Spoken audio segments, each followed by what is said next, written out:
Good morning, viewers at home. Welcome to the program Super Dawn. I am Vera Osopo with you on this edition of the program. And I am Anthony Osai-Gbovu. Welcome to Super Dawn. It's a very good morning. Well, it's a beautiful Monday morning, a business day. People are already up on the way. And we're going to make your week very interesting today as we start Super Dawn. And Super Screen also is ready for you this week. You won't regret entering a beautiful week like this. Well, let's go to today's edition for Super Dawn. First, what we usually do on this program is to review the papers and open the phone lines for you to call and make your contributions. And of course, we're going to be looking at the topic today, and that's the task of rebuilding Nigeria. We're going to do it together this morning as we open the phone lines. Yes. To restructure, or you say rebuilding, or you say rebranding Nigeria is a word that has come to stay. It is obvious that we begin to look inwards, in depth, and see how we can make this great nation better again. Lots of adaptation from different angles, but we want to look at it from another angle also, and that's from your own point of view. What do you think we can do? What are the tasks or challenges facing rebuilding this great nation called Nigeria? That's what we'll be doing today, and we're going to open the phone lines for you to call. And I do not think it is right for us to begin to insult Nigeria or insult our leaders. I think we need to prefer solution, and that doesn't mean that I won't feel your emotions this morning. So the phone lines will be open for you to call, make your contribution as we take up on those topics this morning. But first, we must go on this break right now, and when we come back, we're going to be reviewing the papers. Stay with us. We'll go on a break. Super Dawn, your daily live current affairs program where topical issues that border on politics, economy, sport, and sizzling national issues are analyzed, now holds every Monday to Friday, 8 a.m. to 10 a.m. on Super Screen Television. Let your voice be heard. Join us.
Welcome back. Is the newspaper review segment to open the phone lines for you to call and make your contributions. This morning we're going to be starting with the Punch newspaper, and the first story here says petrol subsidy now 24 billion monthly. Daily demand 50 million liters NNPC. I'll take this story. The Nigerian National Petroleum Corporation on Sunday announced that it was spending 774 million daily. It will be spending that and a subsidy on the 50 million liters of premium motor spirit consumed across the country. Although it describes the amount as under recovery, the oil firm stated that the amount was due to the proliferation of filling stations in communities with international standard and coastal borders across the country.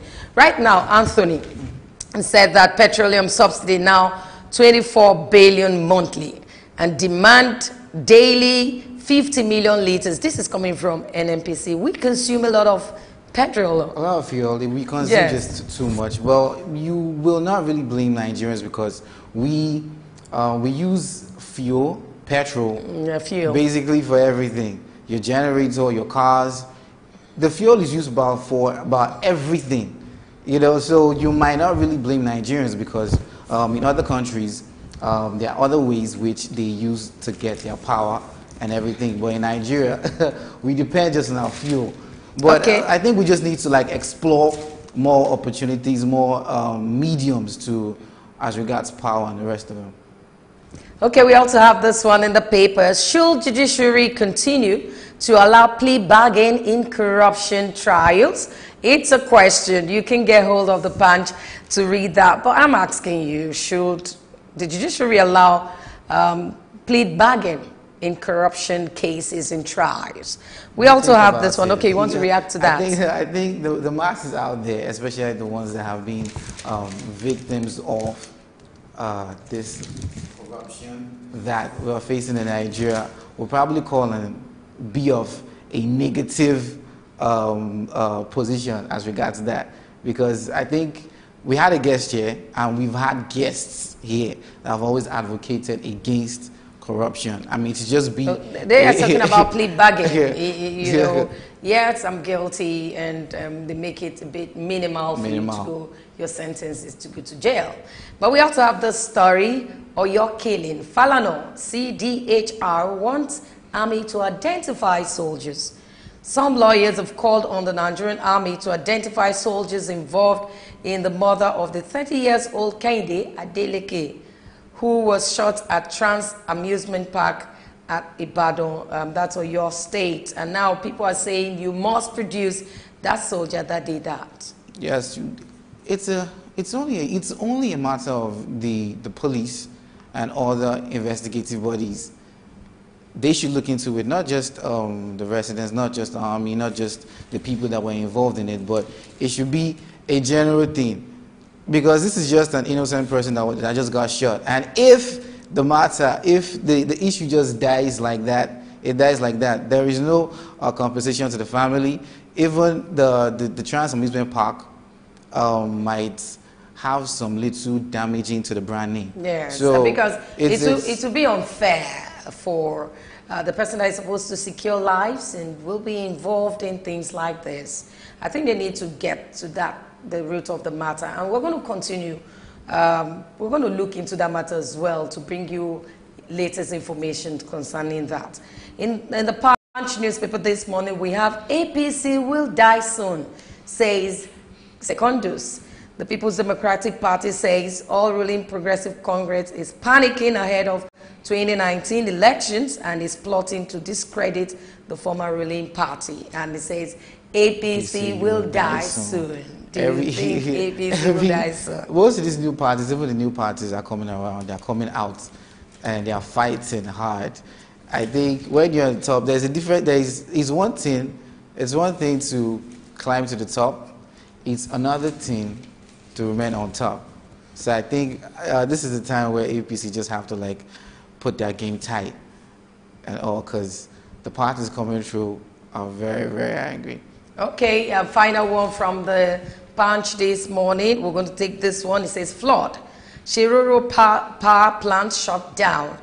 One of the nation's 3 hydropower plants, Shiroro Power Station, has been shut down as a result of flood problem, with 7 terminal plants left idle by gas constraint and other issues. That's one of our plants, and power plants, and the hydropower plant is being shut down, and so this is going to be affecting a lot of people right now. Definitely. Okay, away from Punch. Let's take a story, or a few stories from Daily Independent newspaper. Boldly written on the front page, it says, we spend 774 million naira daily to subsidize petrol. NNPC, just what you talk there. Another story here says, third force, how far can SDP go? Let's take a story. It says, with less than a year to conduct the 2019 general election, the question on the lips of many Nigerians is which political parties will emerge as the third force movement that will wrestle power from the ruling All Progressive Congress and the People's Democratic Party, Nigeria's major opposition party. So who will? And the SDP, let's continue our story on page 1.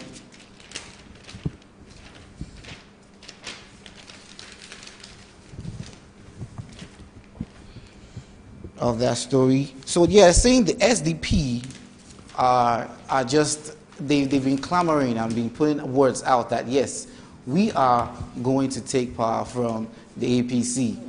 And just yeah, everybody's trying to. This is the era. We're around the bend, and next year is just around this corner, and everybody's trying to come up to say, hey, we're going to take power. But what are the plans? What are your plans? That's it. I know that Nigerians are ready to cast their votes. If you've not gotten your voters registered, please go and get your voters card, for God's sake. Let's do it again in 2019. Yes. And vote the ones you want in and the ones you want out. Here, APC wins all 18 chairmanship seats in Edo Council poll. That was on Saturday. The story here says Edo State Independent Electoral Commission on Sunday released the results of the 18 local government areas chairmanship elections, which took place on Saturday, with ruling All Progressive Congress winning all the seats in contest that was boycotted by the PDP. So we are saying they've won. They've won. But we had reports on that day from the newsroom Edo State there, and we even felt that okay, the poll, the guy, our reporter, went round these local governments as early as late as 11, 12, nobody came out, and there was this panic like, are they not going to vote? Are they not going to vote? You know, as a matter of fact, even other media houses took it. It was very low. But I must say here that if you really feel you want your party in power, or you want another party in power, you must come out and vote. I participated in the 2015 election where I went round with Cameroon, and you will notice that some people are just in their houses, just arguing, complaining. You cannot get a change if you sit at home without casting your vote. And so complaint will not bring your candidate to power. What brings candidate to power is votes. Your votes. That counts. Your and so votes. I think we should stop complaining, stop grumbling, and do the right thing. Do the right thing. A story here says APC takes restructuring campaign to Are Adams. The All Progressive Congress has taken its campaign for the restructuring of the country to the Are Ona Kakanfo of Yoruba land, Dr. Gani Adams. A team sent by the Deputy National Chairman South of the party, Segun Oni, was at the Lagos home of Adams to dialogue with him on the proposal of the APC to restructure the country and present to him copies of the reports of the Committee on Restructuring.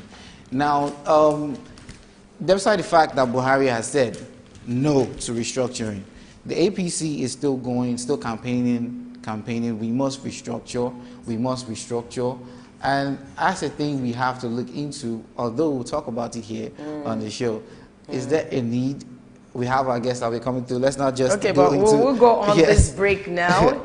And when we come back, Anthony, we continue with some of the stories in the papers. Let's go on this break. We'll be right back.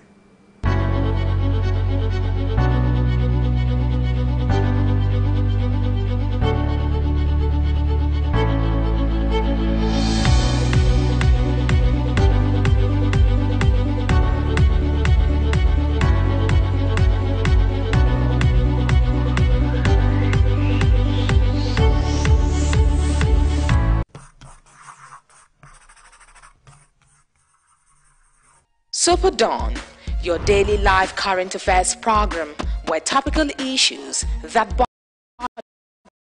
on politics, economy, sport, and sizzling national issues are analyzed. Now holds every Monday to Friday, 8 a.m. to 10 a.m. on Superscreen Television. Let your voice be heard. Join us.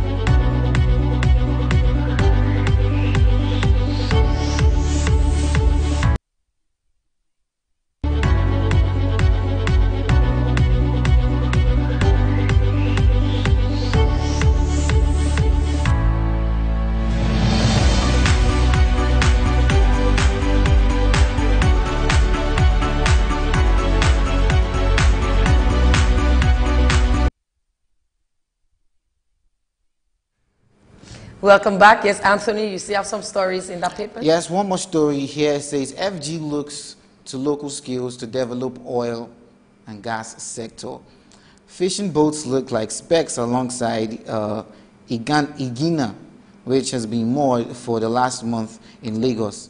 Even the container ships that normally dominate the ports look like small boats. The Floating Production Storage and Offloading Facility, FPSO, developed by the French group Total, looks a lot like a giant Lego set, according to AFP. Okay, I'm trying to not to waste much of our time, but the head here says FG looks to local skills to develop oil and gas sector. I think that's a good thing. Okay, a very good one there from the federal government. We also have this one from the Vanguard newspaper this morning. It says here, this came in from a midwife sent WhatsApp message before abduction. It said, "Tell my parents I'm in trouble." And this says, "We are under attack in Ran. They are shooting everywhere. Please pray for me. Please go and tell my parents I'm in trouble." In Maiduguri, one of the midwives abducted by the Boko Haram in the wake of the attack in the internally displaced persons camp at Ran, Borno State, Thursday night, excuse me, Hawa Mohammed said in a message via WhatsApp that her parents should be informed about her kidnap. But there's a caller here before we continue. Hello, good morning to you. Good morning. Please, I want to take you back to the punch edition. When NTC came on power, they told us that they increased the fuel because of the removal of fuel subsidy. Yeah. Which one are they saying that they are spending so much amount for this to subsidize the fuel again? Is that the what is the fight of corruption? Is that the key? Fuel was very cheap before. They increased it to 145, and now people are buying. Which one now they say that they increase again? They are spending so high amount again for subsidy. Okay. Where is the honesty in this their corruption they are fighting? Thank you. That's my question. Can you Thank you. give me Also, thank you so much. Also, the NLC says this is unclear. And so you are so saying we need more explanation about that. I also need a lot of explanation about that. If we're paying petrol subsidy, now they said 24 billion monthly. That's huge. And we need explanation on that one. But I took a story before your call came in of a midwife that sent a WhatsApp message before adoption saying she's in trouble. And maybe I'll just take from here. In a video message composed in Hausa in the heat of sporadic shooting by the insurgents at the military base, they flew amidst the shooting. Hawa, 25 years of age, asked her friend to tell her parents that she was being taken away by the abductor. They were taken away on Thursday. This happened on Thursday.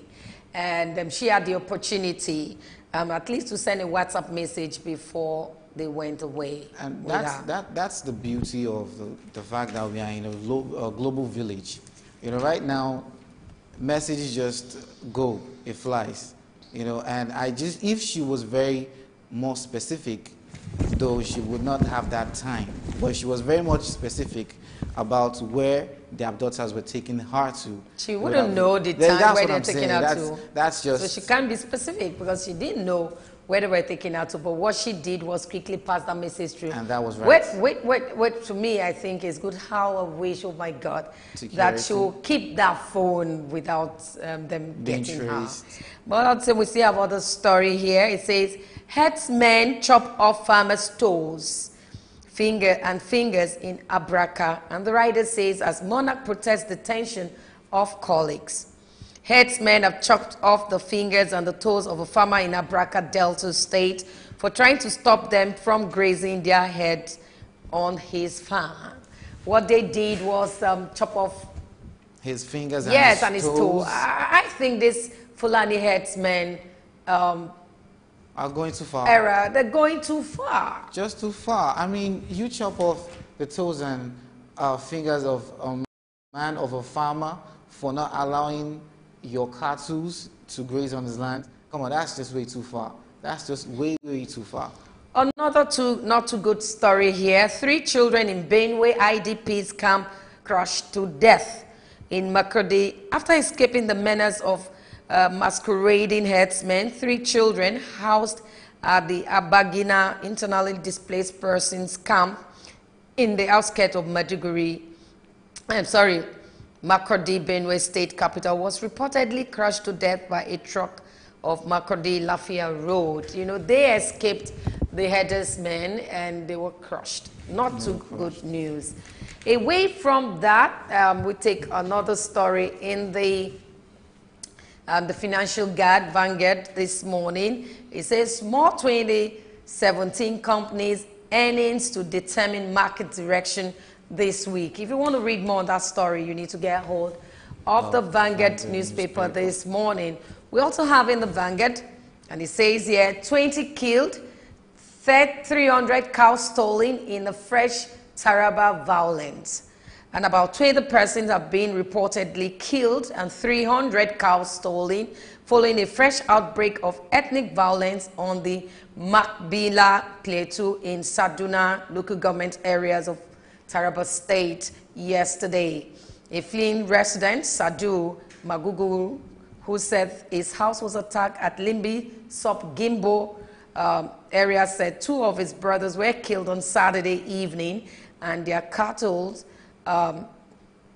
was also killed. And you know, looking at this militia, Anthony, I thought by now this should be over with the intervention of the military, but it's looking as though every day we get here the same story of this Fulani herders, ethnic violence in our midst, killing amongst ourselves. It's getting too much. It's getting too much, especially with the fact that the cattle rustlers are coming into the picture, because they claim that the reason why they are being armed is because of these cattle rustlers. And you tend to ask yourself, okay, does that mean you need to go this far of killing 20 people? I mean, but even the story says ethnic violence. It means amongst ourselves, must we begin to fight? What will make you begin to fight with brother? It's supposed to be brother-sister relationship. And I think the fact that it's happening at that side, I mean, it's Kaduna, Taraba, Benue, and the rest of them. We need to, I think the FG needs to appoint more security there. The federal government? Yeah. The federal government, the state government, they need to do these things and, you know, just kind of like concentrate on that area. You know, I feel Lagos is safe. We feel, you know, so if the federal government could just do this and not maybe for the next months, if not years, they could actually just secure that side and not evacuate the side, that area, just like Jackie Jones. I think we should look into it. We'll just take this last story. And it's a question, but I'll take it in the Vanguard this morning. It says, so who is afraid of a stronger Naira? Well, you need to get hold of the Vanguard to read that story. Okay, on the Daily Trust newspaper, we have State LG's Concord figures on revenue sharing, reps. Okay, that's on page 3 of the Daily Trust. I'll take that. But first, let's take Osibanjo is saying Christians South's biggest beneficiaries of Buhari's appointments. Vice President Yemi Osibanjo has said appointments made by President Muhammadu Buhari favor Christians as well as southern parts of the country, speaking in an interview with a group of journalists and social media practitioners in Lagos weekend. The Vice President dispelled allegations of nepotism against the President. Well, over the years, or should I say over the years, people have been accusing the president for nepotism, saying, okay, his appointment was just selective. And Vice President is coming to say, hey, that's a lie. Okay, here we have NNPC spends 774 million Naira daily on petrol subsidy, which we have taken, and we have nothing will stop my in-law from becoming governor. Is that Imo State? Yeah, Okorocha. Let's take that. Imo State again in the news. That's we could find that on page 15. Page 15 of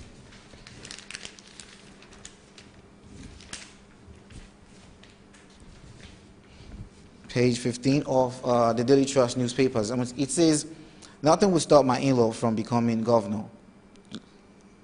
Okorocha.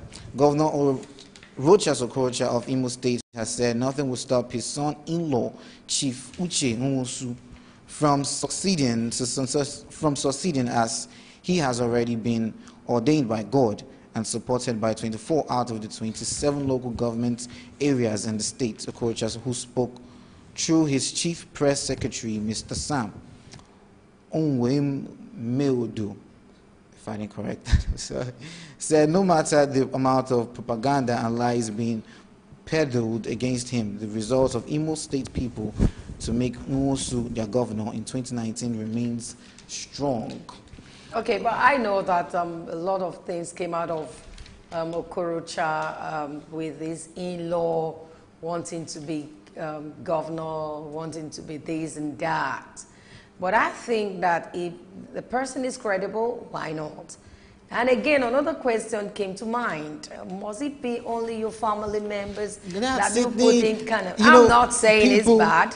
If they are credible, they are human beings, they're part of the state, part of the community. But I think they also have credible people in that state as well. Should it be a family affair, according to what people are saying? That's another one.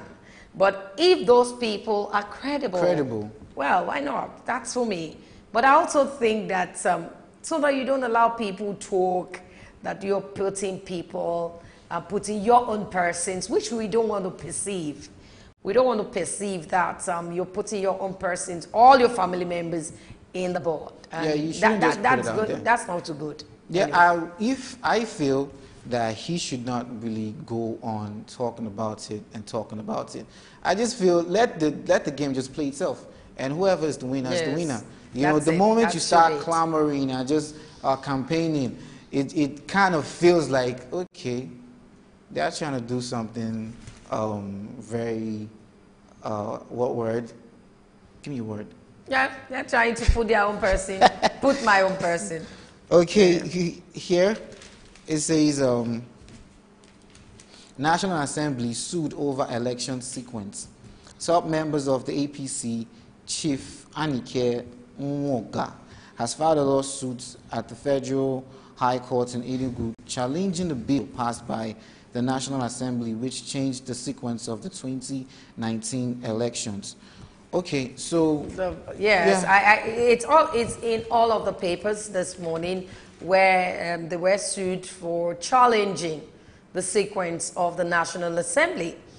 And again, this one doesn't bother what time, who comes first, who doesn't come first. I think we should be bothering ourselves about how we can get the right person in place. The personality. I don't care who comes first or who doesn't come first. I mean, it's not... Let's get the right person. If you like, let them turn it anti-clockwise.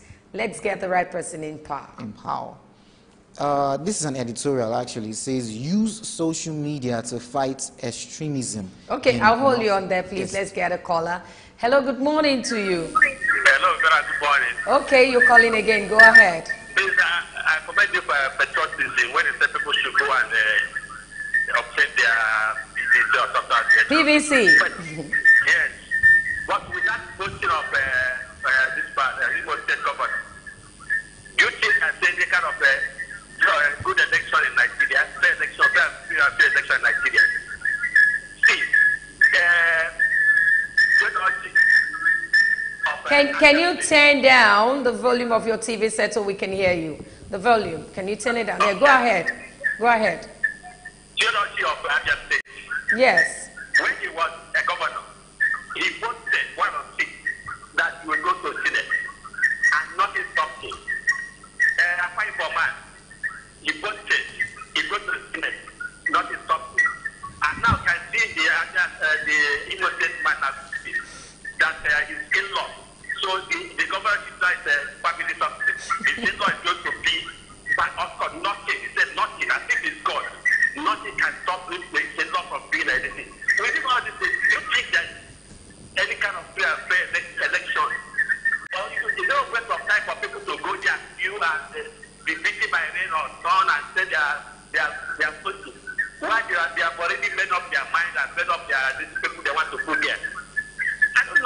you are running. See what you are up to. This is not what do you call it? Especially subsidy. Okay. Okay. Can you round it off so we can continue?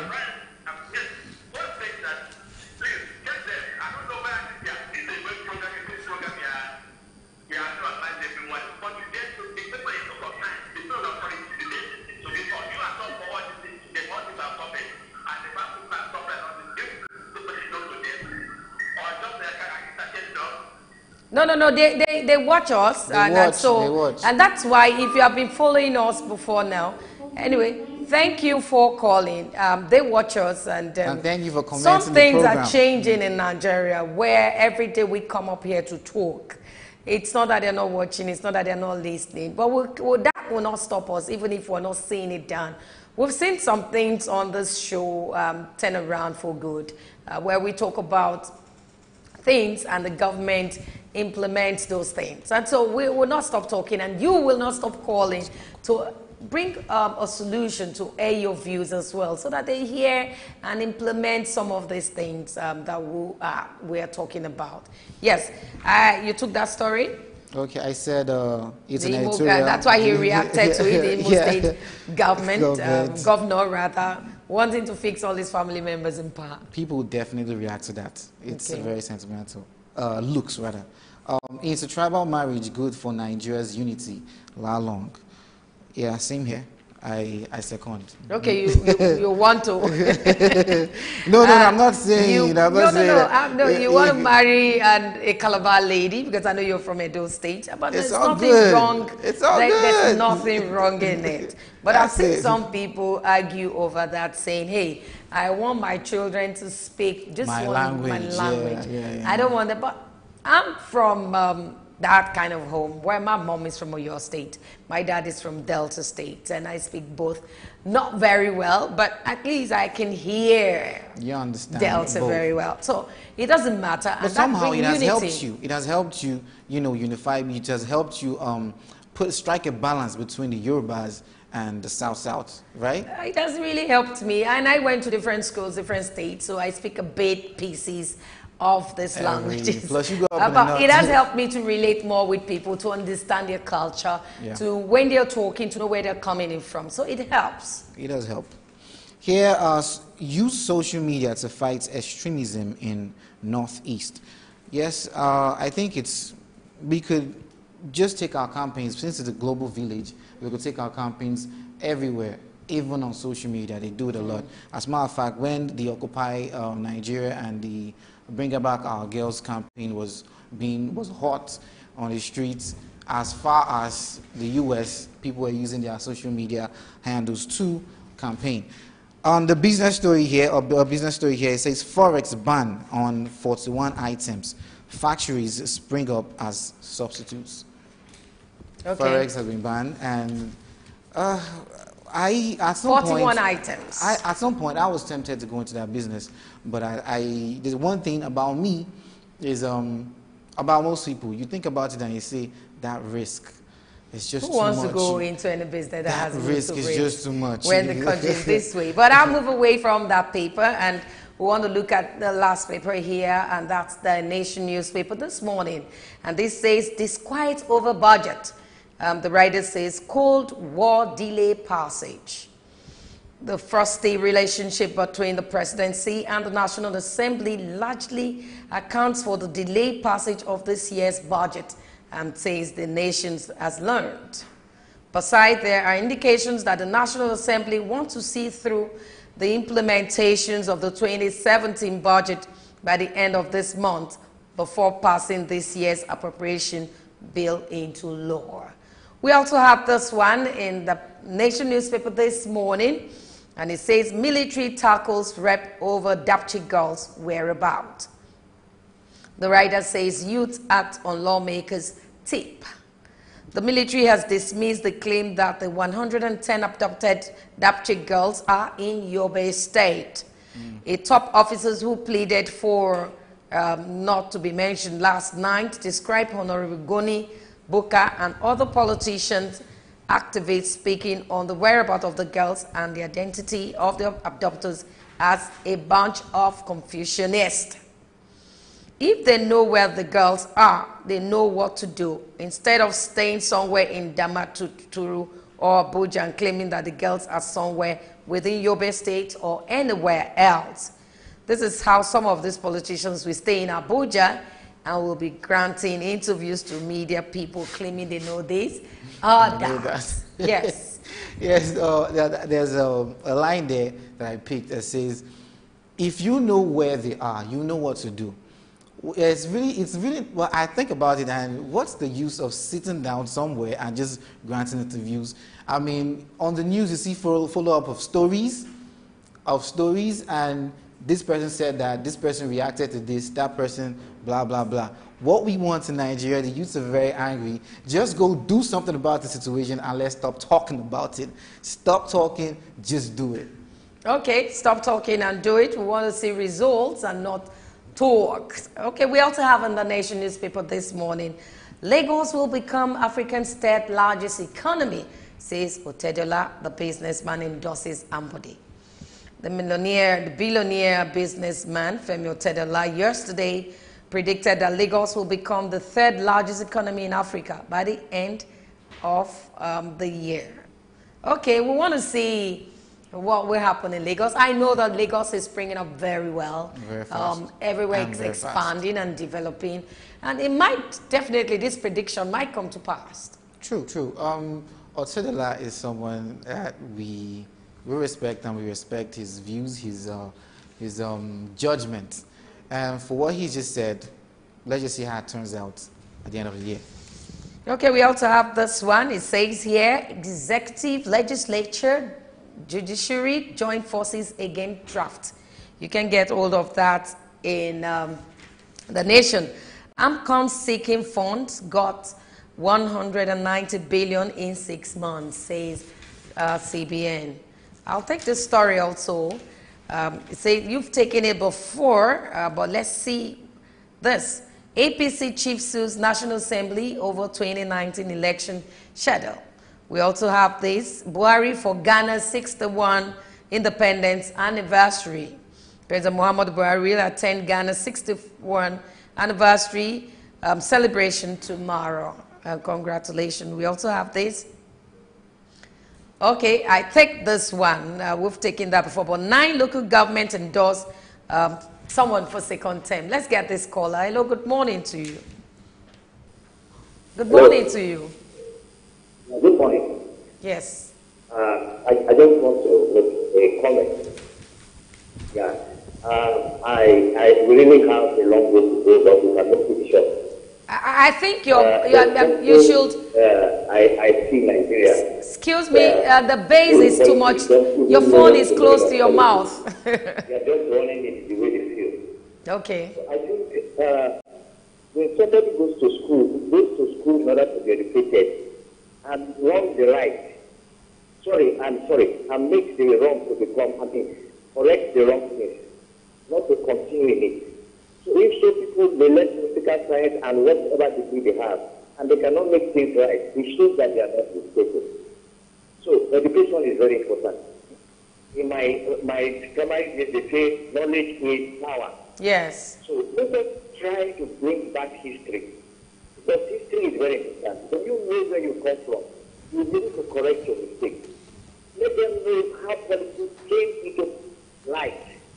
What about politics? And what is the real meaning of politics? Let that be very regular on your media, so that everybody will be educated in that level. And okay. This is what to change Nigeria. It's not about killing somebody, whatever. But knowledge. Let them know what is right. Always, regularly, it will change. And you will have right leader, and nobody will be afraid to enter politics.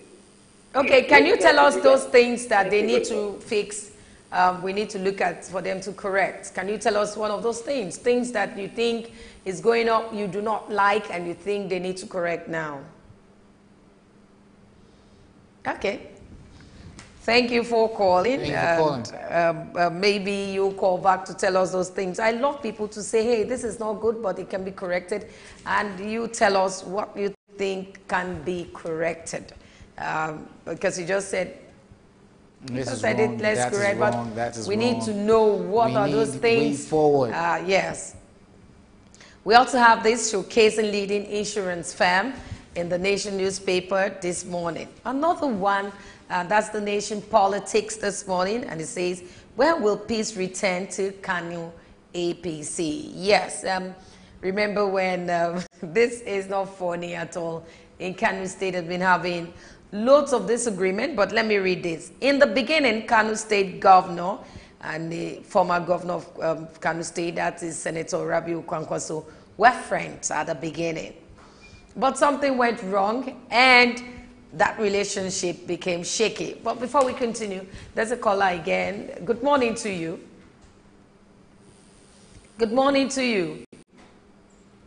Good morning, Innocent. Innocent, go ahead. I just want to give a reply. What to be done in Nigeria, I told you something. The first thing is to make them know what it is all about. We can hear you. That's number one. Make them know that. We're not hearing you.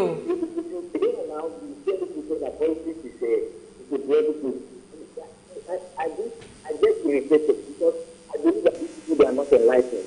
That's why they can say politics is the blood of it. Okay, thank you. Came about because of government. And when we are talking about government, government is a good thing. Government is the body that is responsible for channeling the growth, the promotion, the success of any nation.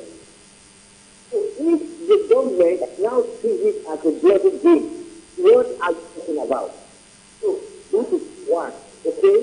Number two is that you have to make them change their mindset. You need to let them begin to think in the right perspective. What are you going to politics? You need to wrap up now. We're rounding off this segment. Your intention should be to change the wrong to the right. Okay. Not to continue in the wrong. Your intention should not be go and collect money because that's what many people do generally. And when I get there, I will eat my food. Okay, thank you so much. Thank you so much for calling. You know, the passion. Yes, the passion, but that's what I like, where all of us contribute to the development. What I mean is that he's just giving us solution, what he thinks the government needs to do. Everybody needs to call, just call and say, hey, they're not doing it right, but give a preferred solution to what you think they're not doing right and what you think they need to do. Thank you so much, Innocent, for that contribution. I'll just take this last one, and it says here, women urge federal government to rescue Dapchick girls. The National Council for Women's Societies has urged the federal government to rescue the abducted Dapchick schoolgirls. NCW's president spoke in a statement at Abuja describing the abduction as an embarrassment. Shoda advised President Muhammadu Buhari to act quickly to avoid a repeat of 2014 Chibok girls saga. Well, it's a good thing, I pray that this will not repeat itself. History will not repeat itself. That these girls will come back home safely. The voice of the women came out, and if you are out there, you should understand, you should have that sympathy for the women if you came from a woman. And I think we need more association, women, female-based kind of associations to come out and talk, because it's their person. It's not their person. The men should talk, the woman. Yeah. Excuse me. Everybody should speak now. We need to begin to pray together. We need to make sure that they're not brainwashed like some of those girls, the Chibok girls. When some of them came back, they were brainwashed. We pray that... and some of them said, no way, I'm not coming back home. So we're praying that they will not brainwashed, and we'll see them safely. It's all our responsibilities. And there's a caller here. John, good morning. Okay, well, that's the last call we'll take for this segment. We go on this break now, and when we come back, SuperDawn will continue. Please stay with us.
before they come, they're supposed to, you know, give us some information, notice, at least maybe a week or so. There was nothing like that. Hunger is everywhere in Nigeria. People are dying every day, but Nigeria government are keeping quiet. Housemen are killing people. Why? It's not what we expected because of these old men that are leading us, and you people know, you are aware that these people are not the right people to lead us. These kind of people that are leading us here are people of black mind. They just care about themselves and their family. You are affecting my village. Let me use if I call it useless, I'm not a mistake. The other place where they build a shop, call it plaza. Say each shop there 4 million naira. So I don't have the money, so I have to leave. If you plan to get a tribal mark, it takes a lot of pain, but after some time, you enjoy it. No, we experience hold up now during the construction time. Then after some time, we start enjoying it. The way they are doing the construction is too slow. It's too slow. The construction is too slow. They should stop the construction and make sure people go into their businesses and do their businesses.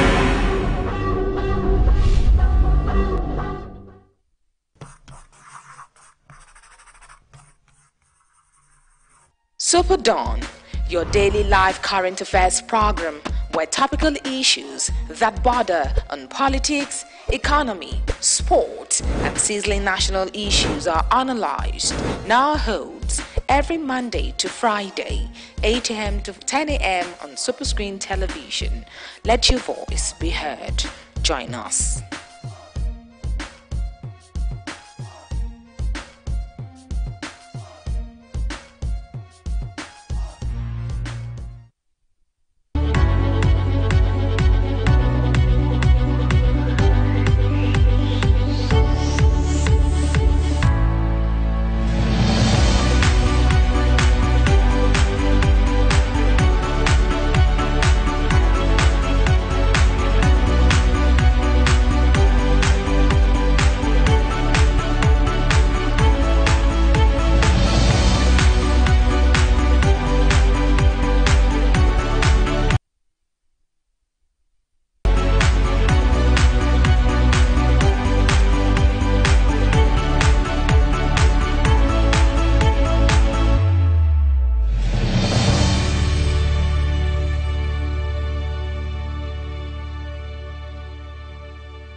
Welcome back, where we want to look at our topic this morning, and I guess that you're going to be part of that session this morning, where we're looking at the challenges facing rebuilding Nigeria.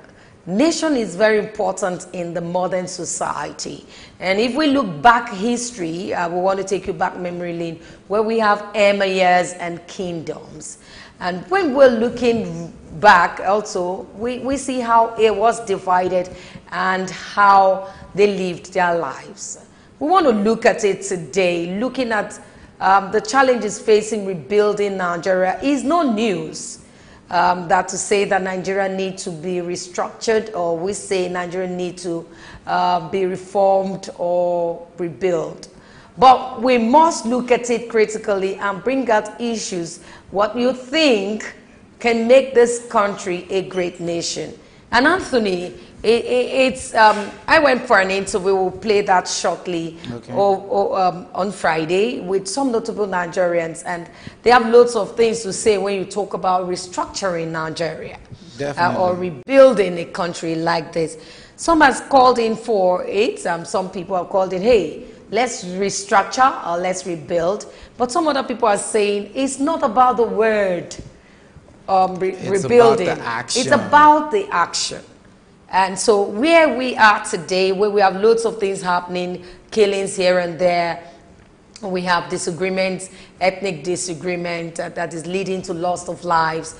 We have people adopting citizenries. We have things happening. Yes. Unemployment. So how do we really, where do we start from? Infrastructures. Where do we start from? It's that's something we have to look into. And the masses, or the people which you went to interview, I'm sure they gave some very viable reasons. And in contrast, I also discussed this with a few politicians, and they said that it's not even necessary. That restructuring is not even necessary. Not to rebuild, to restructure. You know, I'm trying to, yeah, it's the same thing, rebrand, rebuild, reform. And yes, they said it's not even necessary to rebuild the country, but we just need to check in some little things, all right? I wouldn't want to let the cat out the bag because we're talking about it, and we have our guest here. We will have our guest here very soon, watch out. And, but there is this very key thing that everyone is talking about, that umbrellas everything that we are trying to restructure in Nigeria. But of course, if you ask me, I just know something needs to be done. Okay, because lots of people, different challenges are rising, and people have said we have weak federal structure, and some people have said that aside weak federal structure, bad governance, inadequate setting of structures also came up, and lots of all of this coming up. But the issue now is Nigeria that difficult? Can't we all put our hands together and say, hey, we like it or not, we're going to make sure this country is a great nation? Should I say we don't even know our roles? Okay, I'll hold you on there, please. We'll come back to you. Someone is on the line. Hello, good morning to you. Good morning.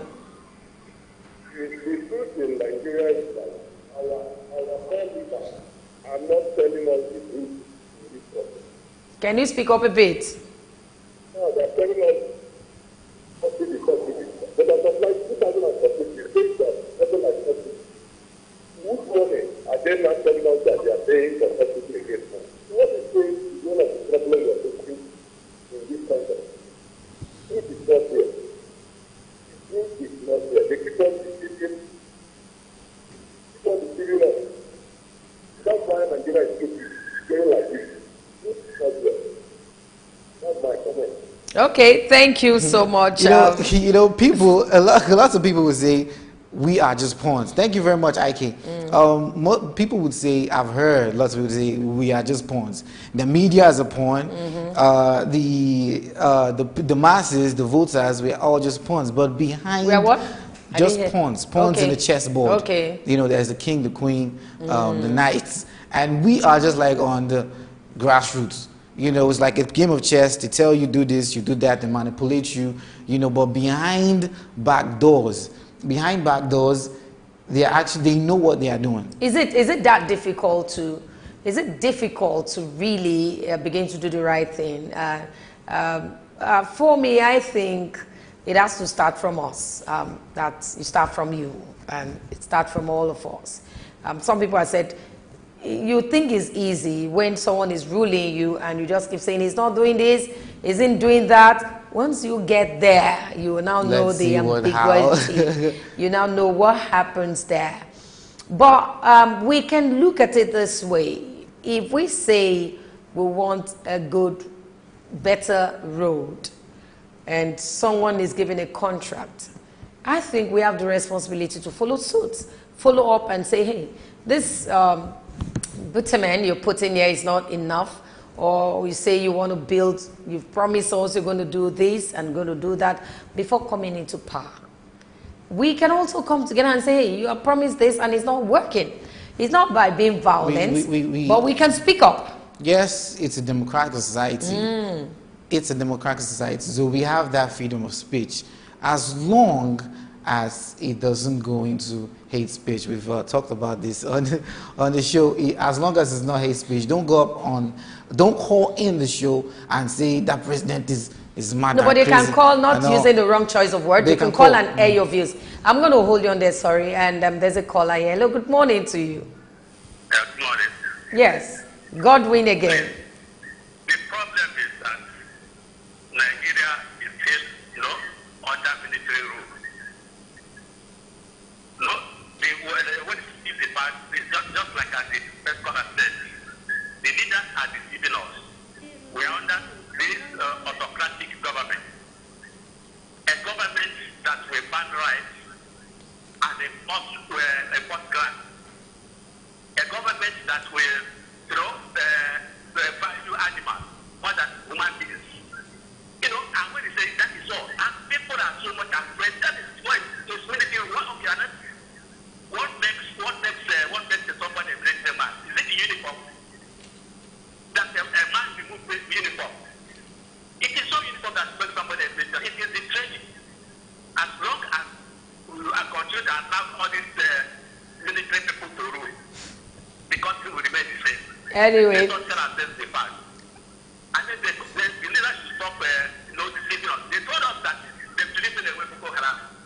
When Boko Haram coming again to do this, to come and capture people and to come do all the things they're doing. Let us be realistic. Let us pray to God. It's only God that will help us. Okay, thank you so much. Thank you for calling, Godwin. He said we have leaders. But this is democratic society. We're not in the military rule, Godwin. True. And we'll not stop talking, we'll keep talking. But we need to also look inwards and say, in my little space, what am I doing and what am I not doing right? When we begin to apportion blames, we also need to look at ourselves and see ourselves and tell ourselves the truth. This country is a big country with bundles of ideas, brilliant people that can make things work. The question is, why is it not working? What are the challenges? What are the tasks facing us that we cannot rebuild this country? That brings us to the topic. But then you see, they tell you tribalism is a factor. They tell you federalism is a factor. They tell you different factors, but then I'm going to hold you on there now. Okay. Maybe when we come back, I will allow you to talk. Don't forget that. Okay. Okay. Good morning to you once again. Innocent. Yeah, on reviewing Nigeria, I think Nigeria was not first, the constitution of Nigeria was not first based on democratic rule. So I think the laws that are not democratic should be what cut out so that it can help democracy to really come out in a full bloom. That is my contribution. Thank you. Okay, thank you. We should look at our constitution and look at it because some people were not part of the formation of this great country. And so we need to look at it, maybe amend some of the constitutions, I guess. Innocent is saying, yes. You're saying something before Innocent called. Yeah, I was saying there are several factors that people have in listing that affects the country. And I take, for instance, tribalism. I take, for instance, tribalism somehow brings nepotism and the rest of them. Then you look at it, there are other countries out there. There are other countries out there that have a vast range of tribes, but they are still moving forward. We have we have countries that are in the military rule, but they are still moving forward. We have countries that have had leaders for over 30 years, but they are still moving forward. So what's now the problem in Nigeria? So these things that we say are the causes, are the factors. Is it really an excuse? You know? So that's where we come to think about it and say, okay, let's sit down and let's really think about the situation. What's really wrong? You know, what could be the problem? Because the same issues that we are facing have been faced by other countries. Okay. But I think that's one thing that we need to look into. That we need to, should I say, take cognizance or take some ideas, cues from other countries. And see how we need some strategies to look into. Okay, I know that Nigerians have met. We have over 400 and close to 500 people met, and that was drawn from different fairs of this country during the national conference. But all of that, we had over 600 resolutions during that period. And so the question is, why are we not looking at the books again? But we had an interview on Friday with some people, and they want to talk about how they spoke about how we can rebuild this country and the tax people face, people that want to rebuild this country, what they face. And I want us to look at it, and we'll be right back. Let's take a cue. Well, it's difficult for us to rebuild Nigeria. It's very simple for anybody to understand if you really understand the human being, you know. And human beings, you can't predict them, depending on the interests they are protecting. So that you must give to them. And of course, it's there in the Constitution for people to make choice. The first law of God is choice. So if the people that have made choice to create this kind of level of problem in our country, with all the capacity they have, that's their choice. And so what's the arbiter there is the law. Therefore, that should take us to the issue of rule of law. But before we go into that, for me, as far as I'm concerned, that's what we can refer as a system collapse. The system is collapsed, you know. Among us, the level of corruption, we don't know who to talk to while we have somebody to talk to. Now, look at Nigeria as a sovereignty, as a country. A lot of us have offended each other, either in the regional base, on state level, or even in local government level. So, if we want to rebuild Nigeria, we need to go back and start from the brass start. You see, when you do something wrong, to the contrary, you offend a human being. What's left for you is to apologize to the person. When you apologize, the person's mind will come down to begin to appreciate the fact that you have apologized and there's some level of remorse. So if we will bring it to the narrative of Nigeria as it is now, I see a day Nigerians will decide to apologize to each other. And that will be a true reconciliation, wherein impeccable characters, you know, people with honor and integrity, coming up from representative capacity from the 6 geopolitical zones, holding hands among themselves, eating together, being live on television. Just like you're watching the World Cup, a lot of Nigerians are hooked to television. And we'll be given enough advertorial for Nigerians to watch and see how we can truly reconcile ourselves. We see them embrace themselves, thereafter they all pray together and ask for mercy of God on us. That's the first reform we're going to do, trying to give Nigeria direction. Thereafter, they will be looking at the structure of Nigeria. We agree to live together. We have always insisted Nigeria is an indivisible entity. It's left for us to sit down and discuss how we live together within the tenets of democracy. And then we'll move on from there. We begin to show love, begin to show patriotism in what we do. Then, in all I have said, a great leader would have emerged, who is for all Nigeria. It's not by saying it by mouth. Yeah, for Nigeria, would have. You see, I was reading some acts, where the security structure of the country seem to be one-sided. If you left for me, I have reasons to say, yes, Mr. President has reasons to do so. You should not forget that this is not the first time he's coming to power. Loyalty is 100%. 99.9 is not accepted in loyalty. And the self-defense, if he had been in power and you overthrew him, you don't expect him to come and allow you to overthrow him again. So you are taking that decision to guide himself first before he can begin to administer Nigeria. It is his choice. And when you look at Section 5 of the Constitution, the executive power of Mr. President, the power belongs to him constitutionally, which has been delegated to the heads of government and all that.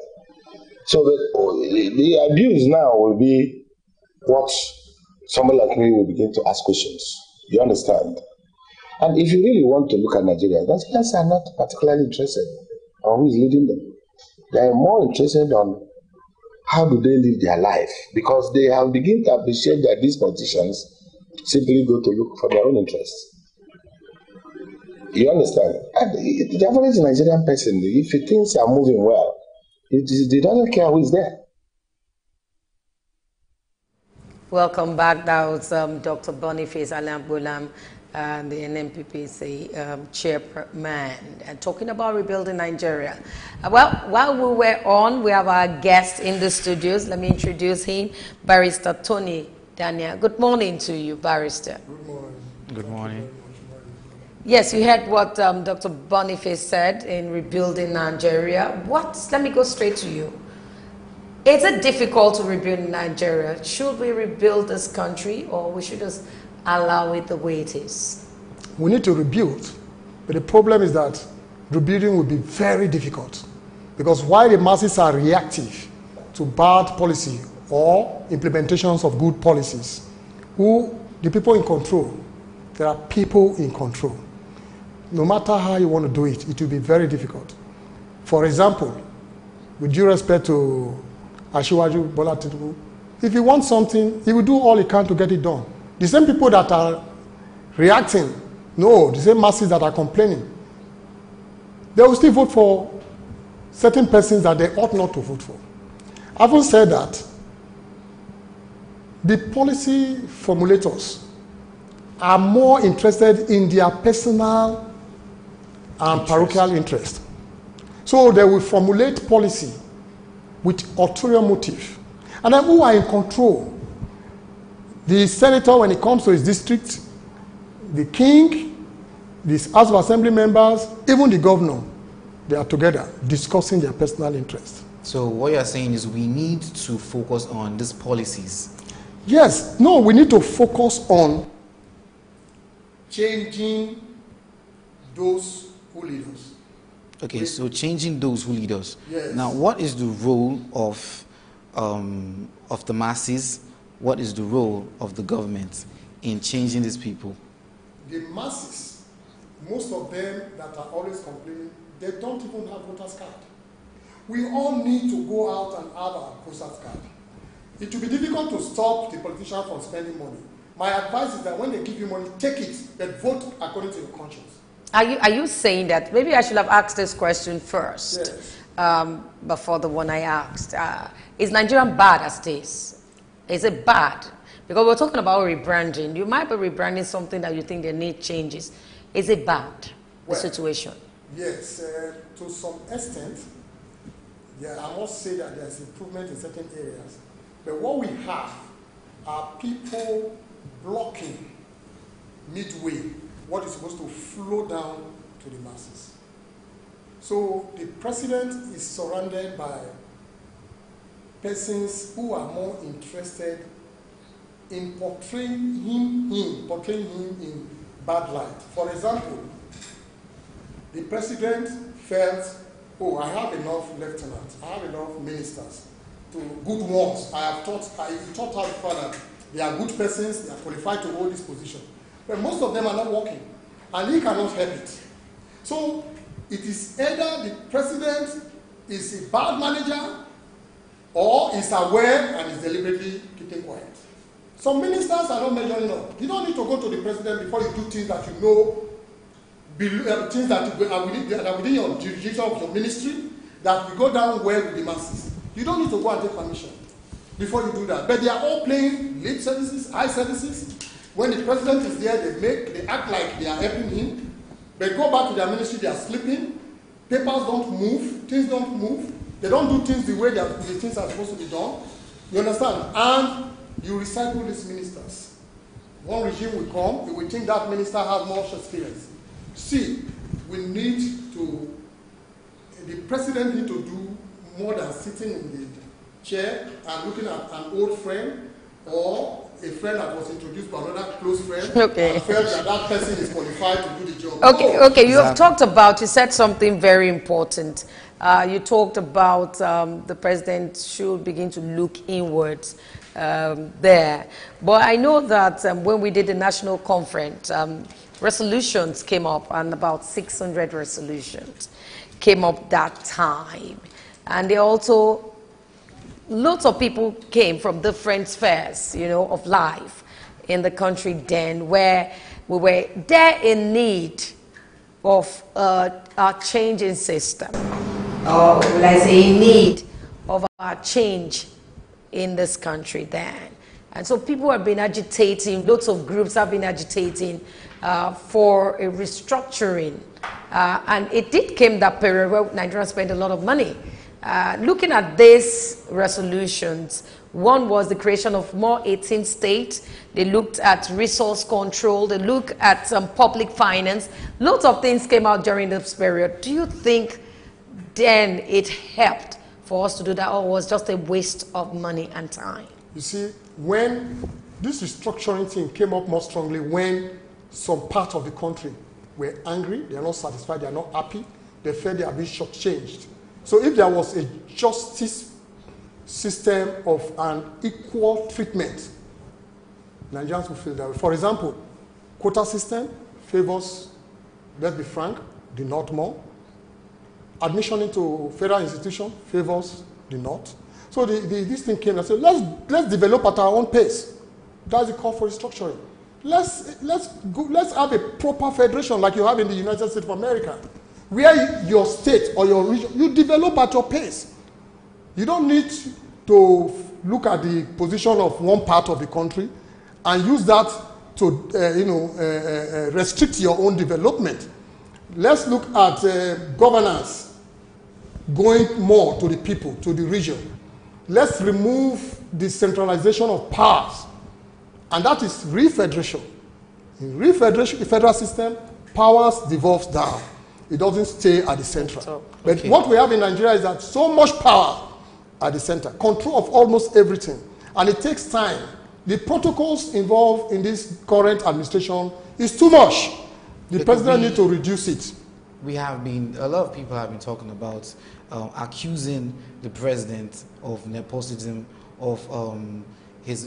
during his appointments and all.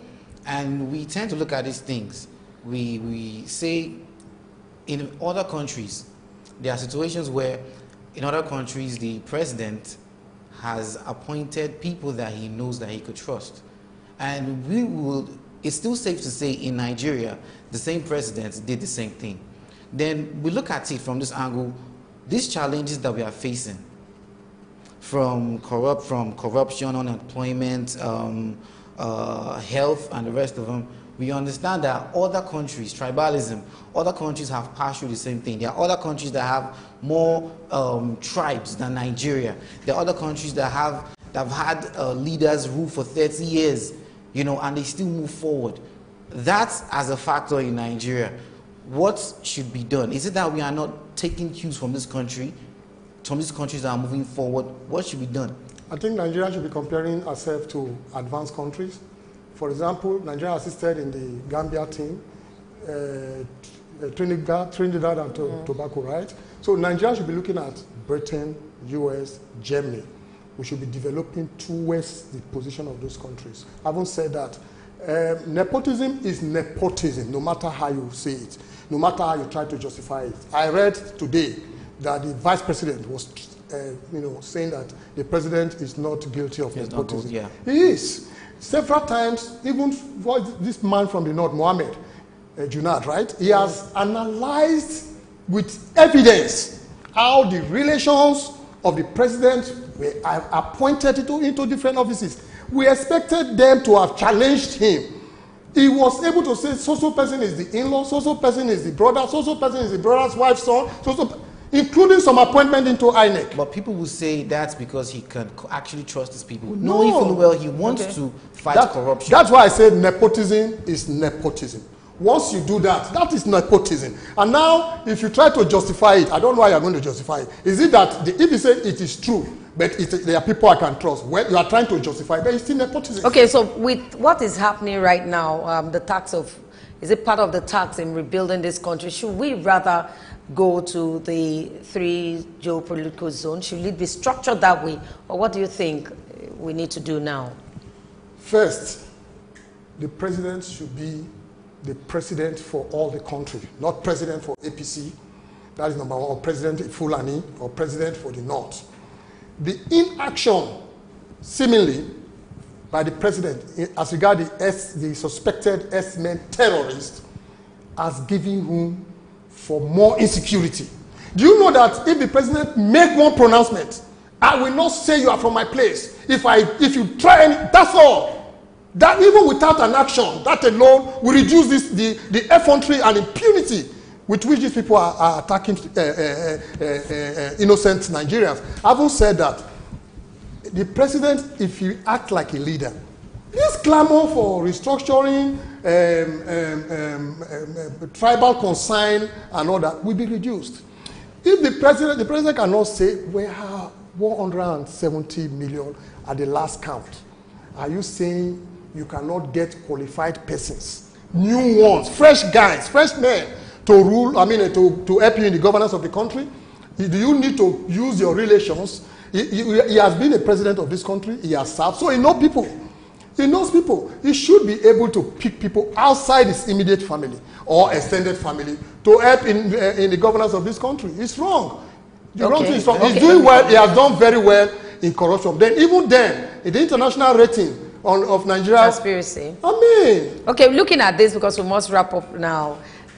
Way forward, the tax in rebuilding Nigeria. First, let the government, the federal government should improve the supply of electricity. I keep saying this at every forum because if you improve the supply of electricity, you would have solved not less than 30% of the whole problem. Employment, security, every problem, because the money that will be saved from buying generator, fixing generator, and buying fuel comes to you and I. It doesn't go to the government. So it gives us more money. It boosts our economy. The barber will not need to bother himself with generator and all that. That money has been using goes to, I have generator in my office, I have generator in my house. Plant. So electricity, one. Electricity, one. The second one, security will not be difficult to take if the president hit hard and get everybody driving. Nigerian security is not as porous as we think. These Fulani S-men, Nigerian intelligence, they know them. But the fear, let anyone come and challenge me. The fear is that the suspected S-men are Fulanis, and the president is Fulanis. So they are afraid to move. Do you think they don't gather intelligence? So finally from you, we must wrap up now. Yes, finally from you. You've named electricity, one. Security, two. What else? The road infrastructure. Okay. They should fix that. We have not properly exploited the benefits of maritime. Okay. Nigeria is supposed to be a maritime state. Yes. But we are concentrating on the oil. And the people are afraid to mention them. I must tell you, our earliest leaders caused our problem. When they were formulating our policy, they ought to know that Nigeria is a maritime state. The money that can come out from maritime, if properly exploited, is as much as the income generated from oil. Obasanjo said he was going to establish a maritime bank. Up to now, it is on the paper. We want to thank Barrister Tony Dania. Thank you for coming on this edition. I know you came late, but you did justice to it. Thank you so much. Thank you very much. Well, we'll go on this break. Up next is SuperDawn Sports. Stay with us. Goals for the club. The overall squad the same as Thursday, so Jesus